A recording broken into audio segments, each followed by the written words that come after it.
সুপ্রিয় দর্শক, আমরা অনেকেই ফেসবুক ব্যবহার করি এবং এই ফেসবুক ব্যবহার করতে গিয়ে দেখা যায় আমরা বিভিন্ন সময় বিভিন্ন মানুষের সাথে কানেক্টেড হয়ে পড়ি এবং এই কানেক্টেড হওয়ার সময় দেখা যায় কিছু কিছু মানুষ এত পরিমাণে পোস্ট করেন অথবা তার মন্তব্য বা তার স্ট্যাটাসগুলো এমন রূপ হয় ঠিক আপনার সাথে যায় না, অর্থাৎ আপনি বিরক্ত ফিল করেন।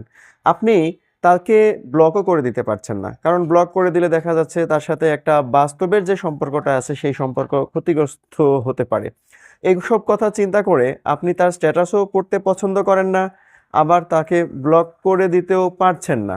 এখন তাহলে করণীয়টা কি? হ্যাঁ, আজকের ভিডিওতে আমি আপনাদেরকে দেখাবো ওই সমস্ত ব্যক্তিদের কোনো স্ট্যাটাস আপনার সামনে আসবে না, অথবা ওই ব্যক্তিদের কোনো কমেন্টের কোনো সাজেস্ট আকারেও আপনার কাছে আসবে না। তার একটা সুন্দর একটা ওয়ে দিব আজকের ভিডিওতে। ভিউয়ার্স, এখন পর্যন্ত যারা আমাকে দেখছেন তারা অনুগ্রহ করে লাইক প্রেস করে ভিডিওর বাকি অংশটুকু কন্টিনিউ